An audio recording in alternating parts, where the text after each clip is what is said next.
না তাহলে অ্যাডজাস্ট করুন না আপনারা না ওরা হেঁটে নিয়ে হোক আমাদের দুটো তো পয়সা দিচ্ছে পথশ্রী প্রকল্পে ফের বেনিয়মের অভিযোগ। গ্রামবাসীদের ক্ষোভের মুখে বরাদপ্রাপ্ত ঠিকাদার। গ্রামবাসীদের বিক্ষোভ যোগ দিয়ে কাজ বন্ধ রাখার হুঁশিয়ারি স্থানীয় বিজেপি বিধায়কের। ফের পথশ্রী প্রকল্পের রাস্তা নিয়ে বড়সড় বেনিয়মের অভিযোগ উঠল বাঁকুড়া জেলার বাঁকুড়া মেজিয়া ব্লকের বেনাগাড়ি থেকে মুরগাবনি রেল লাইন পর্যন্ত 2 কিলোমিটার রাস্তা নির্মাণের ক্ষেত্রে ব্যাপক বেনিয়ম হচ্ছে এই অভিযোগ তুলে ক্ষোভে ফেটে পড়েন এলাকাবাসী। এলাকাবাসীর বিক্ষোভে অংশ নিয়ে এই ঘটনার জন্যই শাসক দলের দিকেই দায় ঠেলে দিলেন। কাজ বন্ধের হুঁশিয়ারি দিয়েছেন স্থানীয় বিধায়ক। রাস্তা তৈরির ক্ষেত্রে সমস্যার কথা মেনে নিয়েছে সংশ্লিষ্ট ঠিকাদার। স্থানীয় সূত্রে জানা গিয়েছে বাঁকুড়ার মেজিয়া ব্লকের বেনাগাড়ি থেকে মুগরাবানি পর্যন্ত রেল লাইন পর্যন্ত 2 কিলোমিটার পথশ্রী প্রকল্পের জন্য মোট 95 লক্ষ টাকা বরাদ্দ হয়। রাস্তাটি নির্মাণের কাজ এখন প্রায় শেষের মুখে। গ্রামবাসীদের দাবি যে রাস্তা নির্মাণের কাজ এখনো শেষই হয়নি। সেই রাস্তার জায়গায় জায়গায় হাতে করে চাপ দিলে উঠে আসছে পিচের চাঁড়। এই পরিস্থিতিতে রাস্তা নির্মাণে ব্যাপক বেনিয়মের অভিযোগ তুলে সরব হয়েছেন স্থানীয়রা।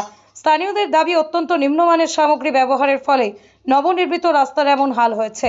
স্থানীয় বিজেপি বিধায়ক এই ঘটনার জন্য দায় ঠেলেছেন শাসক দলের দিকে। আর শাসক দলের বিধায়কের অভিযোগ উড়িয়ে দিয়েছেন তৃণমূল পরিচালিত মেজিয়া পঞ্চায়েত সমিতির সভাপতি। বরাদপ্রাপ্ত ঠিকাদার রাস্তাটির এই হালের কথা কার্যত স্বীকার করে নিয়েছেন। তবে তার দাবি রাস্তা নির্মাণে নিম্নমানের সামগ্রী ব্যবহার করা হয়নি। বর্ষার সময় পিচের রাস্তা করার ফলে এই সমস্যা হয়েছে। রাস্তার যে অংশে এই সমস্যা হয়েছে সেখানে রাস্তাটি পুনর্নির্মাণ করে দেওয়া হবে বলেও আশ্বাস দিয়েছেন ঠিকাদার। অভিযোগ, গ্রামবাসীর অভিযোগ একটাই যে রাস্তাটা কোনো ভালো হয়নি, আর আমাদেরকে তো জানানো হয়নি। ওদের ইচ্ছে মতো করা হয়, আর ওদের ইচ্ছে মতো এই যে দেখছেন তো পিচটা উঠে গেছে। তো আমরা যে আসছি আমাদেরকে কিছু বলেও না, আমাদেরকে জানাও না, ওদের ইচ্ছে মতো করছে। সরকারের টাকাটাই বেকার। মাল মডেল ঠিক মতো দিচ্ছে না, কম ইয়েতে করে নিচ্ছে। হ্যাঁ বলেছিলাম, ঢালাইটা ভালো করেছিল কিন্তু এইটা ঠিক মতো করেনি। বলেছিলাম, আমাদের কথা কোনো ইয়েই করে না, কোনো গুরুত্ব দেয় না। না,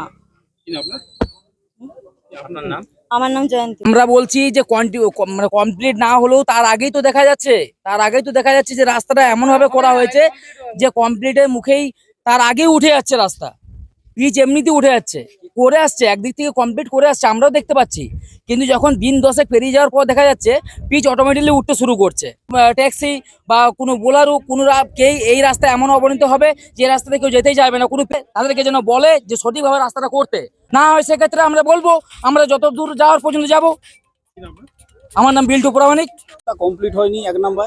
2 নম্বর, কালভেটে কোনো রড নেই, পিচগুলো উঠে যাচ্ছে। পিচগুলো বর্ষার সময় হয়েছিল, কিছু কিছু জায়গায় তলে মাটি পড়ে গেছে, ঠিকঠাক পরিষ্কার করে নিলে পারে। তার জন্য তো আমি করে দেবো বলছি। আমার লোক দেখেনি গাফেলাতে, আমি সেই জন্য করে দেবো। আমি কেন স্বীকার করবো গাফেলাতে? বর্ষার সময়তে প্রবলেম হলে টুকটাক করতেই হবে। বর্ষার সময়তে পিচের সিজন নয়। এখন পর্যন্ত কোনো লিখিত অভিযোগ আমি পাইনি। যদি পাই তাহলে সেটা ক্ষতি দেখার চেষ্টা করবো। আর ছাড়ুন তো ওনার কথা, উনি তো অনেক রকমই বলেন। আমাদের ক্ষতি দেখতে হবে, তারপর ওনার সেরকম এগেইনস্ট ব্যবস্থা নিয়ে যাবে। ওনারা বলছেন যে আপনারা কাটমানি নিচ্ছেন, টাকা নিচ্ছেন কন্ট্রাক্টরের কাছে। সেটা ওনার প্রমাণ করে দিতে হবে, কিভাবে আমরা কাটমানি নিচ্ছি না কি নিচ্ছি সেটা প্রমাণ করতে হবে ওনাকে। দেখুন, গ্রামবাসীর অভিযোগ হচ্ছে রাস্তা ঠিকঠাক হচ্ছে না, এবং যে কাজটা হয়েছে এখন আপাতত সেই কাজটা এসে আমি নিজে চোখে দেখলাম যে পিচটা উঠে যাচ্ছে, পুরো হাত দিলেই পিচ উঠে যাচ্ছে, মানে এরকম রাস্তার অবস্থা। আর একটি কালভার্ট হচ্ছে, যে কালভার্টিতে এখনো পর্যন্ত মানে গ্রামবাসীর যেটা অভিযোগ, সেই কালভার্টিতে কোনো রড দেওয়া নাই। নিচের থেকে যে কাঠামোটা উঠছে সেটাতে কোনো রড নাই। উনি বলতে চাইছেন যে ওইটাতে উপরে যে ছাদনটা হবে, ছাদটা যেটা হবে সেটাতে রড দেওয়া হবে, বাদ বাকিটাতে রডের নিয়ম নাই। তো আমি বললাম যে আপনার 1/2 ইঞ্চিও না পিচ দিয়েছেন এবং সেটা উঠে যাচ্ছে, কোথাও জিরো। তো সেই জায়গাতে উনি বলছেন যে আরো নাকি ওইটা রিপেয়ারিং হবে। তো জানি না কিভাবে উনি করবেন, কি নিয়ম আছে, কিভাবে মানে ওনাদের যে এস্টিমেট সেটা আছে, আমি তো দেখিনি এখনো। তো যদি সেরকম থাকে, উনি যদি করেন, গ্রামবাসীও দেখবে এবং আমিও আবার আসবো 2 দিন 4 দিন পর। আপাতত কাজ বন্ধ। আপাতত কাজ বন্ধ।